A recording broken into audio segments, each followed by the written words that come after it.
All right, I'd like to welcome everybody to the call, and we're ready to get started. I would like to just say hi to everybody, and we're going to have a good time. This is a little different. We're going to be talking about some psychological secrets to success. All of us in our field are very interested in this, and there's different models. And what I'd like is um, an overview, and just let's start with a little thing about, are you ready for some new ideas? And some of these may be old ideas, but in a new way. And so let's rock. Let's have some fun with this. I had a lot of fun putting this together and playing with this. So I'd like to welcome everyone. And now we're going to get ready to get going. So when I get ready to get started on this, I always think that, we all think we're special snowflakes. Every snowflake is unique. And so we like to think that we're all totally special and unique. And we are. We're special, but are we unique? Right? And the reason that's important is success is a process to enjoy. But if there's steps to do it, even though we're unique and special, the process is kind of cut and paste, if you will, or at least from what I've studied and what I found. And of course, that's what we study in NLP and hypnosis, is what works and what doesn't work. And so we're going to have a lot of fun with this. And so I'd like you to just think about this. Why do some people succeed and others do not? We look at, is it genetics? Is it just education and experience? We've seen people succeed. Sometimes it's right place at right time. We live in a wonderful opportunity-filled world right now. We got people on this call from all over the United States and all over the world, in fact, from glancing at the list. And so, and of course, when I do the replay, there'll be people from all over the world. So we all have the same opportunities. And one thing they always say, that no matter who you are, we all have 60 minutes in an hour, 24 hours in a day. So why do some people succeed, especially at multiple endeavors? They succeed in one field and then they go into another field, right? And what do they do differently than those of us that don't really succeed?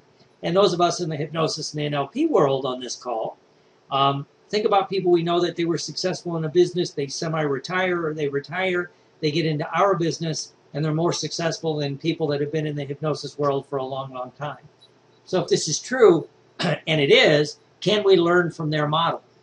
Why not? That's one thing I like to study. And even if I know we got people on this call from the martial arts world and the psychology world, same thing. Why do some people succeed and others not? So is there a recipe that we can follow? Desire to achieve your success goal is one of the things needed in the recipe. The other thing is openness to new ideas and actions. In other words, can you look for ways that we'll be talking about today? Can you look for ways for this to work for you? Or will you look for ways to be special and have it not work for you? Classic NLP, we call it mismatchers, but even more than that. Are you looking for an excuse to fail? So, successful people look for ways to succeed, where unsuccessful people look for excuses to excuse their behavior. And your desire is limited or restricted by your willingness to change. One of the things, all of us that's trying to get people to change in anything, hypnosis, NLP, whether it's weight loss, smoking, stress management, sports, even my practice management. I know we got martial arts people on the call, got a new martial arts student.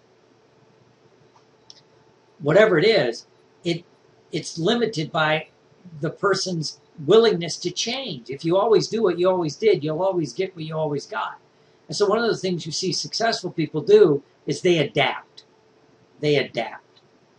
So are you looking for ways for this to work and to adapt it to you, whatever it is, or are you looking for an excuse to fail? Right? So a lot of you know that have heard me talk. I have this thing I teach called Success Track, because I kind of study successful people. Again, because of the wonder of the internet and television, I could watch like a Bill Clinton, a Donald Trump, and a Michael Jordan, three very successful people in very different, Bill Clinton in politics, and now in his charity work. Donald Trump in his business, in the old days when it was mostly true business and real estate and stuff like that. Now, of course, he's like a whatever he is, and Michael Jordan in sports, but also he's a very successful business person. But they all had similar processes, right? To put it in a nutshell, these people and many others I've talked to that were highly successful, they associate into their successes. And they learn to instantly disassociate from a setback or what some people call a failure, but they remember it as learnings, or they take from it, they adapt from it some positives that they can put into the future. Best example from this one would be like Michael Jordan, when he retired from basketball and he went and tried to play baseball. When he was being interviewed after he quit baseball and went back to basketball, the interviewer said about that failure, and he said, no, it wasn't a failure, it was a learning experience. And he learned, whatever the message was he learned from it, was secondary to the fact that he didn't see it as a failure, he saw it as a learning experience. And so that's something I think we all need to begin to do. And we're going to do this later. We're going to do a version of Success Track and tie it in with some of the stuff we'll be doing today. So let's now jump into some of these psychological secrets. What are the subconscious processes that successful people do in some way, shape, or form? This is my synthesis of it. You've probably heard different ones, and there'll be many all over the place. But these are wonderful, and they're very powerful, right? And so let's just jump in.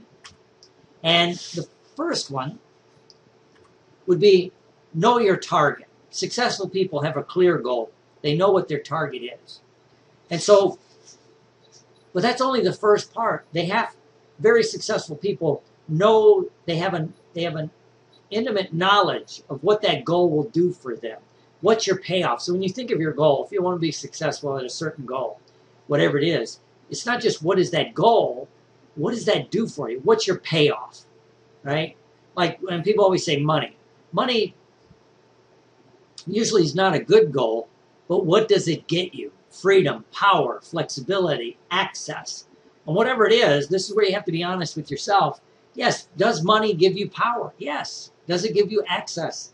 In our culture, in the Western world, we all know it's even becoming more powerful that money buys you access. If you have money, you have different access to everything you want, right? Of course, it gives you different freedoms, right?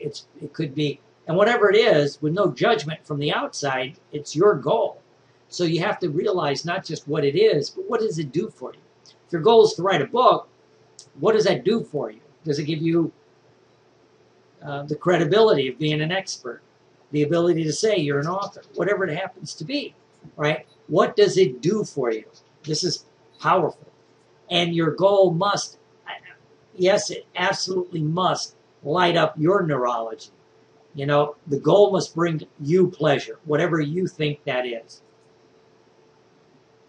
This is where people get a little bit off kilter because they'll try to adapt someone else's goal, and but it must bring you pleasure, whatever that happens to be, right?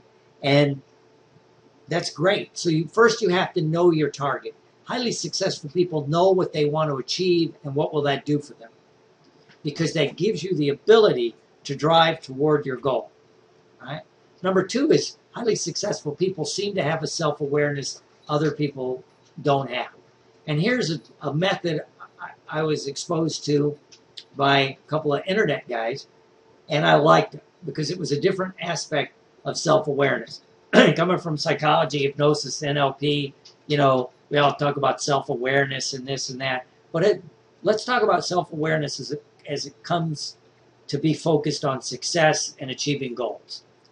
And it's basically a recipe, and that is good plus bad plus inner plus outer will give you some self-awareness. And what this breaks down to is the good activities that move toward the goal. You need to be self-aware of what activities are moving you towards your goal. We're going to break this down, but the highly successful people are moving toward their goals. And they know what activities drive them toward their goals. And they also know that they're going to have bad activities that is not helping them toward the goal. Basically, time wasters. I was talking to someone, and they were talking about why they couldn't get started in their practice, and they were spending the next 2 weeks looking at practice management things, right? And I'm like, you don't even have practice management software. And I'm like, you don't even have a practice yet, and you're spending all this time on practice management software, right? It was basically a time waster. As some people would say, you're majoring in minors, right? So you need to begin to become aware of what are the good activities that move you toward your goal. And there's another part of the recipe that gives you that. And also what activities are time wasters that you can do to fill your schedule, but they really don't move you toward your goal. And the inner part, the good plus bad, plus inner, and the inner part is your habits and desires, right? Your drivers, rather. And this is why, going back to your first part about know your goal, if you have a good goal and it really lights up your neurology, this will give you that inner drive, right? And of course, the outer is your role models, and your friends. So you have to choose those wisely, right? Because it's true. It's your role models and your friends are going to shape a lot of your life. And, there's this fact that if you look at the 5 people, your friends and business associates, we could add family, but let's stay in this realm for now, that you spend the most time with, right? This will shape how you think, right? Because here's an unpleasant truth. When you look at the 5 people, friends and business associates, you spend the most time with, their average income is probably your average income. Their success level is most likely your success level. And their lifestyle is much more likely your lifestyle. So you need, and it's what begins to happen. And it's an unpleasant truth. And sometimes we don't want to let go of the friends or business associates, and sometimes your family members, because you've basically moved on. You want a different lifestyle. You want a different success level. You want a different income level. And of course, people are herd animals or pack animals. We're social creatures. And so, you want to hang with the people that are getting what you want. And so, you decide on what you want, and you need to get those friends and associates. Good example. I go to some conferences. I used to go to more, but I'm going to conferences. In June, I went to an internet marketing conference. Why did I go there? Because I noticed successful people hang with each other. And when I go to a conference, like a hypnosis conference or a psych conference, you ever notice that the successful people are with the other successful people, and the people that aren't so successful are with the people that aren't so successful? They always say that, misery loves company, but it's just one of the facts. I was just at this couple weeks ago, we were at the National Guild of Hypnotists convention, and I noticed that the highly successful people were hanging together. It wasn't that we were excluding the other people from the group. It's just that,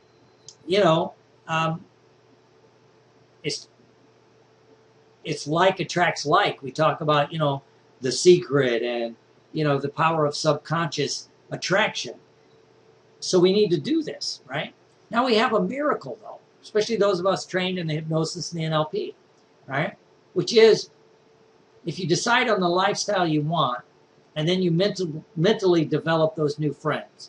So if you want to move up, even if you can't totally access those people, if you mentally develop them in your mind, like they're your friend, like they're your associate, take webinars from them, read about them, notice how they dress and how they act.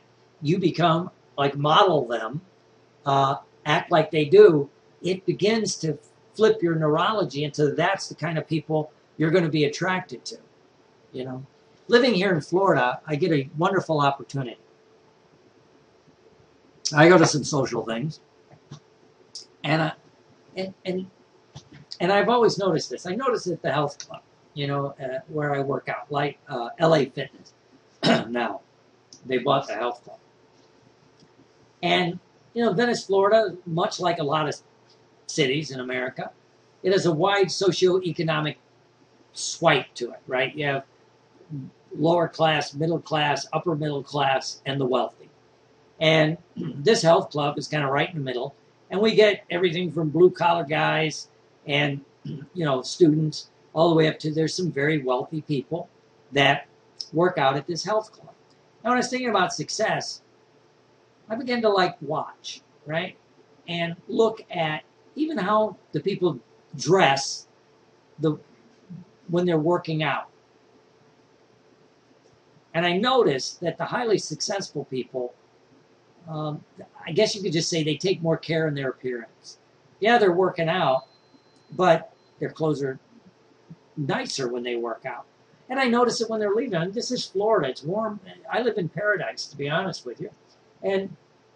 But you can just kind of glance at people, and you can tell their socioeconomic background by how they're dressed. They may have short sandals and a shirt on, but it's very nice shorts, more like a polo shirt, and nice sandals, as opposed to raggedy shorts, ripped up tank top, and flip-flops.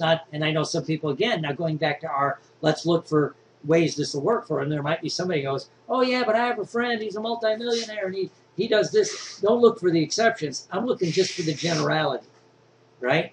And I began to notice this. And then again, if you study human behavior, you should be noticing this. I notice how somebody, when they be leaving the health club, if they're dressed and they look like they're successful, I would watch and look out the big plate glass windows as they're leaving. And guess what? They're getting in the new Mercedes and the new Jaguars and the sports cars and things like that. So it's like, wow, it is true. Now, those are only markers of success. Doesn't necessarily mean they're happy, but I'm just saying, fascinating. So if we kind of know this, and we know this subconsciously, and if you were raised in that socioeconomic stratosphere, where that was the norm, that's probably how you act. But if you weren't, you have to adapt these behaviors. So again, even if, like in my case, the health club, I began striking up conversations with those people even more than the usual bodybuilder types that I hang out with, So it was and I began to notice it changed some things, right? We all know that if you dress differently, you act differently. So, actors talk about this. One of my hobbies is theater. There's something like, nothing like putting on the costume to help get you into character.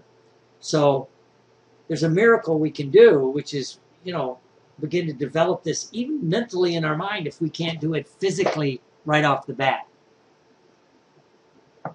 So, we have to do this. So self-awareness,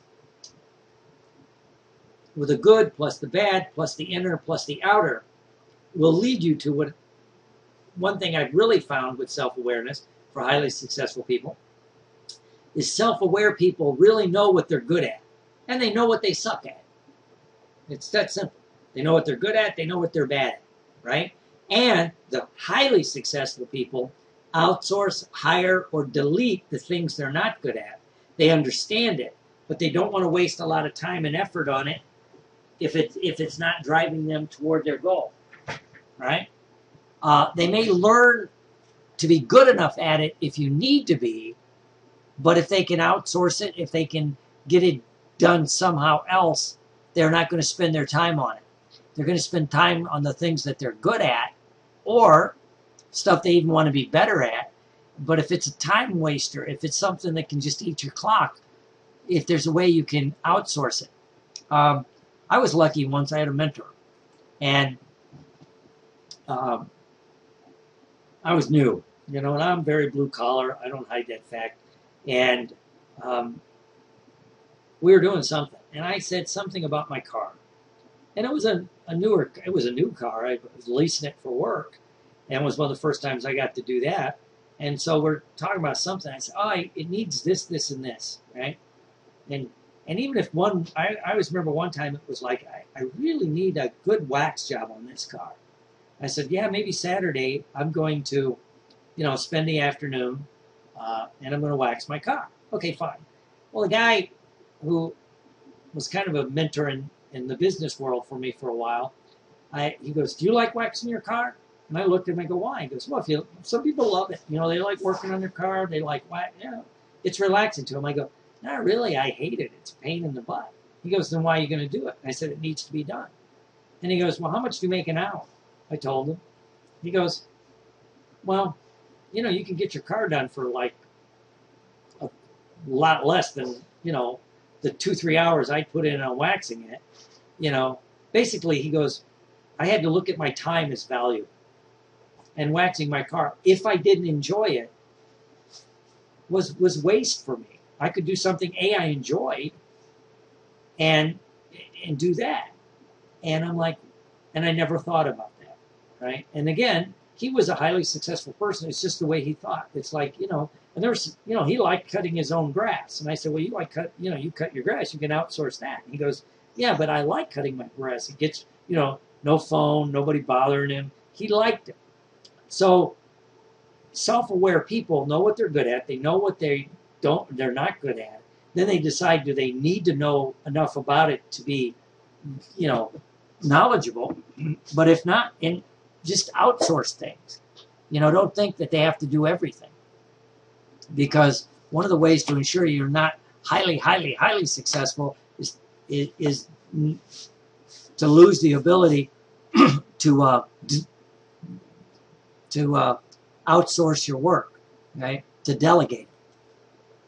And now let's get to one of the third things of highly successful people is highly successful people across the board, at least the ones I've talked to, the ones I've studied, they have daily activities. Now you could look at all kinds of, activity logs and this and that, but the super successful people that I've had the opportunity to study and talk to and cross-reference with just references I've read about highly successful people, they keep it simple, right?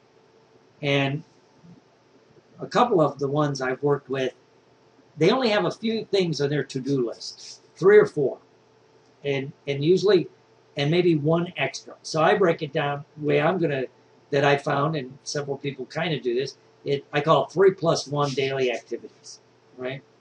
3 things you can do in 30 minutes or so that move you toward your goal today, right?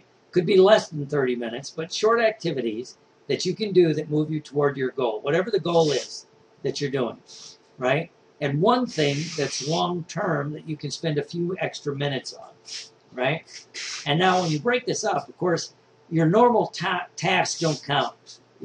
If you're seeing clients, returning phone calls, answering emails, that isn't the things you put on your activity, things to do list to go toward a goal. This is especially true if you're developing a new goal, right? Because you have to answer your emails, you have to, answer your phone calls, right? And one way to think about this is it should never take more than 1 minute to do your to-do list, if you want to call it that, or your daily activity list. I mean, some of the things just get so complicated, and then people add, no, I'm going to do 6, and then I'm going to do 12, and then I'm going to have then I got to go and I got to rank order the 12, so, it's, you got to reorder, you end up spending it, it becomes a time waster. It's like 3 things you can do, Saturday, putting my PowerPoint together for this class was one of my things to do, right? And it took about 30 minutes to really outline it and get it going.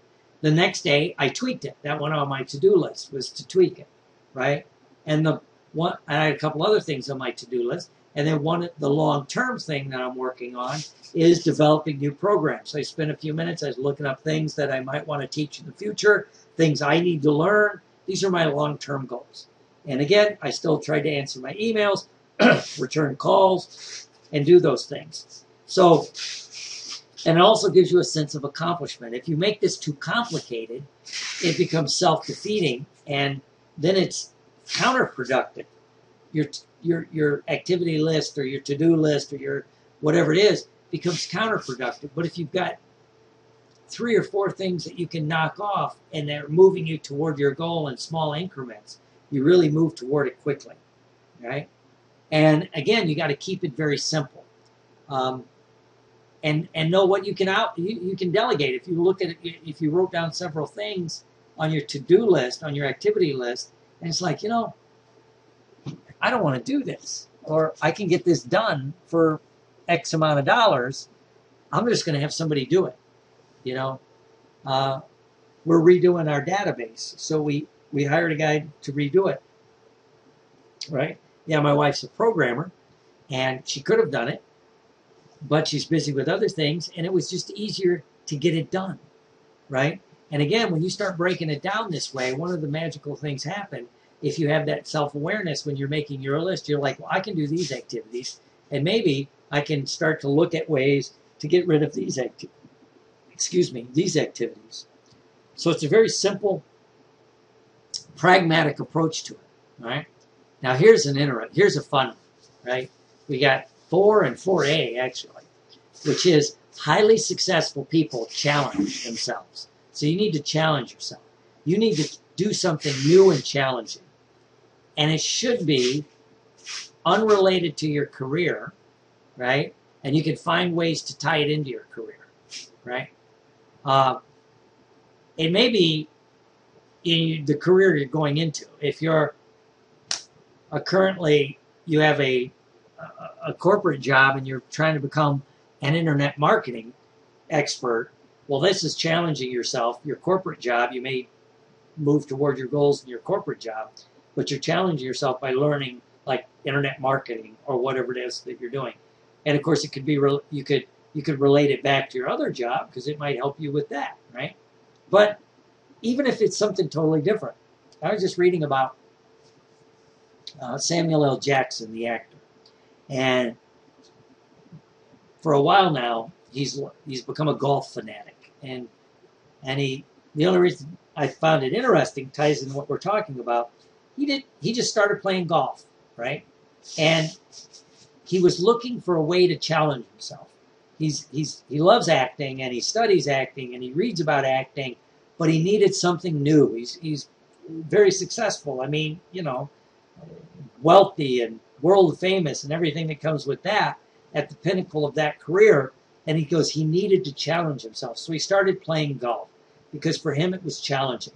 And he even said it helped him in his acting because there's times in acting, just like in anything, that you have to be calm. You have to calm yourself to just do what you have to do, like in golf, making a shot or something. I'm not a golfer. But he tied it back into his acting, but it was fascinating. It was fun for him. And what that does, when you challenge yourself, you're stretching your brain. You're actually stretching your brain, and it grows new neurological connections, right? Whenever you learn, it makes new neural pathways, new neurological connections, and it helps you grow, right? Fascinating. It also builds passion, and passion can rub off on other things. Let's say you have a corporate job, and it's a job. There's no passion for it. But you go and you get a hobby that just lights up your neurology, and you're into it, and you're studying it, and you're doing this, and you're doing that, you get passion. It will spill over into other aspects of your life. We always say, they're a passionate person. Well, what's that mean? Well, it means a lot of things, but when I hear someone's passionate, it usually means they love life. There's something in their life they enjoy, and even if 10% of that rubs off on your other activities, it helps you grow. The other thing, if it's really challenging you, as it should, it keeps you humble. Because now it's a different field. It's something new. You got to learn about it. Yeah, a few years ago, I started looking at magic and mentalism. I found it fascinating. And it made me humble because I'd watch guys do it.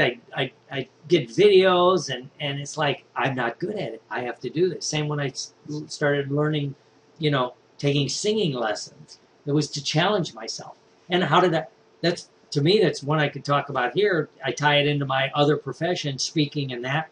I noticed that my voice is better today got a little sinus thing going on, but you know, it changed my breathing again. It focused me. My voice has more variance, things like that. It tied into that, and it kept me humble because now when I watch a really good singer, it's like, wow, you know, especially theatrical singers. I'm like, wow. It makes me realize, you know, I'm a special snowflake, but there's many special snowflakes, you know, and it keeps me humble, right? Because what did I hear today? Truly knowledgeable people question and doubt.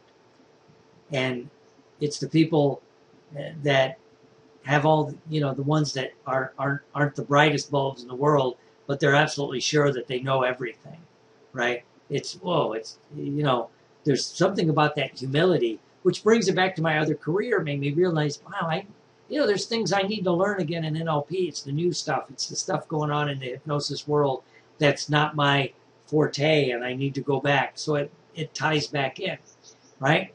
And also, 4A with this, totally successful people, they immerse themselves into things about their goal, right? They read about it. They talk to those that are also into it. We live in a great age. You can watch videos on the internet. You can listen about it. And even if it's only a few minutes at a time, it sparks that neurological passion and stretches your brain, lets you learn, makes you change. So highly successful people challenge themselves. The fifth thing that highly successful people do is they seem to fail faster. What I call fail faster. You know, they're not afraid to take risks because they learn from it. It goes back to our NLP. There's no failure, only feedback, right? So they only associate into what they learn from an experience and let go of any negative feelings, and they fade away. They know that they're not going to be successful at everything, and they move forward. You know, if you think about Steve Jobs, you know, when he first started Apple and when he came back to Apple. You know, he looked at all the things that Apple did. At one point, they had all these products. Well, he went in and just whittled them down to, I think, 10 when he relaunched Apple. And he told people, well, you know, it was a learning experience. They need to go back and focus on their core, whatever it was. But it was like, no big deal. Let's move forward, right? So, and know that everything you do doesn't work, but keep going. You know, when you look again at the highly successful people, wow, they have, a lot of them may not have been successful with the first thing they did. They had several things going on, right? So, they're not afraid to what some people would call fail, but they take from it, which we'll do in a little while, like just the associations of the learnings that they have and let go of the feelings. And number 6, highly successful people, they know what their message is, and they have a tendency to create fun experiences, right? And when you really look at the highly successful people, especially in the business and the corporate world and the personal development world, they know their message and how it relates to others. And they can flip it into that, what's in it for me? So they're looking at, like, what can I do for my client? So my client's looking at, or my prospect, my target, whatever, how can the people I'm helping, do they see what's in it for them? Because everybody's looking at everything, at least subconsciously, what's in it for me? How will this product, service, whatever it is, help me get my goal? You know, as Zig Ziglar said, you know, when you help other people get what they want, they'll help you get what you want, right? And one way to do that is to create fun experiences around your message, whatever it is. People like having fun. A majority of the people like having fun. And people spend money when they're having fun, right? And so if you can have fun experiences around your message, right? Why does Tony Robbins seminars pack thousands and a lot of the NLP smaller seminars don't? Well, he does pack a lot of fun experiences around his message, you know, about the multimedia and the music and the fun and the dancing and he's having fun himself. because fun is joyful and it creates a memorable journey. You know, when you look at the things you remember, they're highly charged emotional events. That's what your memory will sort for first. Could be positive, could be negative, but these fun experiences are highly charged. Also, it can help create a team, right? Highly successful people can create a team. And they realize there's no I in team, but there's an I in win. Because, you know, when you win, everyone wins. And it's an individual thing about winning. So it's kind of like the Disney wow experience. You know, when you walk around Disney World or Disneyland or Universal Studios, all of these things, they try to create the wow experience, you know, because that's what you remember. Whoa, you know, and so are you doing that with your message and what you're creating, right? Because that's how you create these wonderful long-term things, right? So those are some of the psychological secrets that I've discovered that you can begin to implement. But let's have a fun thing with this, right? I'd like to do Success Track in a new you using what we just talked about. And one way to think about that, when I said Success Track, it's, again, highly successful people associate into successes, disassociate from the setbacks, but remember the learnings. And they're not afraid to create a new you. So we're just going to do the short version of this. So Success Track is, just think of 3 big successes in your life. And just 3 big successes. That's all. Right? And now what I'd like you to do is, with your eyes closed, hopefully you're not driving your car as you're listening to this, with your eyes closed, think about these successes. Go back and reassociate to what you would consider a big success. Make it bright and colorful. Feel the feelings of whatever this success was. You know, one of mine would be making the freshman football team. I always talk about that, right? Because maybe it's the first goal I had to work for physically, mentally, emotionally, spiritually. Damn near killed me. But when I saw my name on the list, it was like, oh my God, it was great. I can associate into that experience. It taught me a lot of really good lessons. Work hard, do all that. Great. So associate into that feeling. Now drift out of it, but keep that feeling. And it's like you're connected with a cord of light to that feeling of success. Now think of another success that you had, whatever it is, and associate into it. Make it bright and colorful. And attach it like a bungee cord of energy to it. So you're going to always be connected to this and the other success that you had. It's bright, it's colorful, it's powerful. Now think of one more success that you had. That's great. Good. Good. And feel connected to it. Now drift out. Now you're like connected to these feelings. So these feelings of success are always right there. They're true for you. They're always right there in front of you, right there connected. Great. Now kind of drift above yourself. And now drift back, but don't associate. But think back to a learning experience you had, a setback. It didn't turn out the way you want, but you learned a lot. Now, keep the learnings, but totally disassociate from any feelings of negativity about the learning experience. That's right. Kind of like you open a drain plug and it drains away all the kinesthetics. All you remember is what you learned from this learning experience. And now, think of another learning experience where it didn't turn out the way you wanted, but you learned a lot. Great. And disassociate from the feelings, but keep the learnings. Great. And now one more learning experience. Automatically you disassociate from the feelings, but keep the learnings. Now come back to today, and it's like you're being pushed into your future by those connections to success in your past. They're right there. They're right in front of you. They're pushing you forward. You feel them. And of course, you can think about some of the learning experiences you had, but there's no feeling, just, yeah, I learned a lot in that situation. And now what I'd like you to do is think about the you want to be, these goals you want to accomplish. These goals you want to accomplish. And think about that you want to be. And now look at your environment. This you that you want to be, once you've achieved that success, look at how that you will dress. Look at how that you will act in your environment, in your behavior. How you'll dress, how you'll act, the friends you'll have, the places, the kind of places you attend, all of those things. And then you can look at the new you and look at the mentors you'll have that'll help get you there.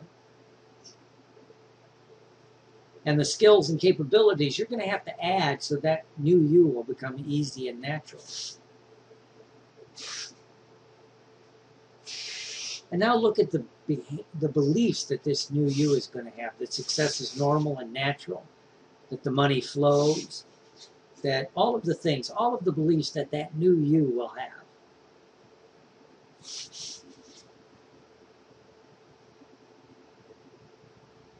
And now, look at that new you inside and out.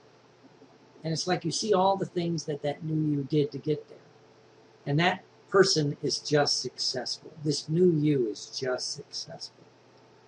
And now it's like you can see that connection, that new you's connection to their higher self.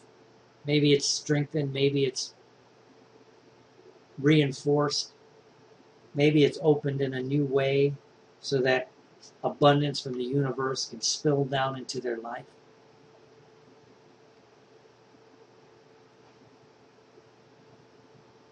And now I'd like you to just step into that connection with that higher power, with your higher self. And bring that and stay in the feeling as you step into the new identity of who you are. And step down into the beliefs and the attitudes of this new you. And notice that you step down into the skills and capabilities. And know that you're adding new skills and capabilities. You're listening to this. You're doing other things.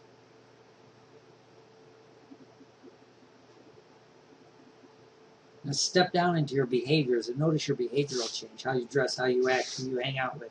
Even mentally. You can't change it physically now, mentally.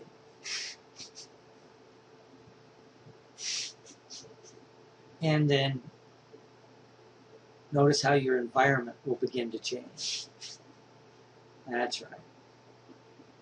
The unsuccessful environments will actually reject you and push you into the successful environments, as well as you'll be attracted into the successful environment.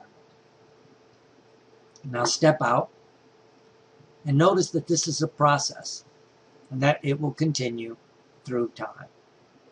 Good. Now, open your eyes. Great. Great. Good. Good. All right. Well, welcome back. And one way to do this stuff and to ensure it is to become part of a team. You know, of course, I have my teams. You know, I've got the, if you're trying to build your business and you're in the hypnosis or NLP or change world, we have the 6-figure cash practice, and you can go to www.sixfigurecashpractice.com and get some more info. And it's a membership site that gives you training, updates. In fact, this video will be there, as well as all the other videos, and a bunch of things in that world.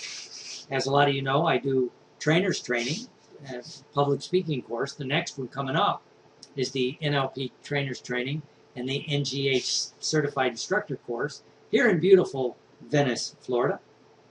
That's November 4th through the 8th down here. And also on November 9th and 10th, right after the CI meeting, if you're already a CI, I'm having a mentalism and magic seminar that a associate of mine, Chris Johnson, will be teaching. He's been a working magician for almost 20 years or 20 years. Makes six-figure income speaking, doing magic, and that. And he's going to teach us mentalism and magic in your presentation. And that will be right after the CI course. And you can get information at that, both of those at www.nfnlp.com. I also have a basic NLP coming up in Venice, Florida.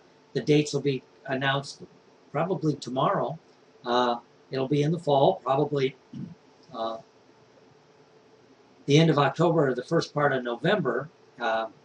So we have that. So and again, you can get that at nfnlp.com if you want to take or just renew your NLP skills. You can come down. If you've already taken NLP, come on down and audit the class and have some fun, because we fly on the trapeze, which is challenging and fun, have dinner on the beach. We do all those fun things. And of course, if you want personal coaching, I still do that right now. So act today, because you need to take some kind of action toward your goal, as it proves to your subconscious, unconscious mind your true desire. You're not just thinking about it, you have to take action. Take a class, write a book. In fact, Thursday I have a different webinar, how to write a book in 30 days, right? So, when you take action, you prove to your subconscious mind you're serious, that you're moving from the realm of thought into action. So take some kind of action toward your goal. And so until next time, you can always check me out at nfnlp.com. I'm updating my other websites. Dr. Will Horton and Dr. William Horton are in transition. So I'd like to thank you for being a part of this call. Have fun with it, and thank you for being a part of it.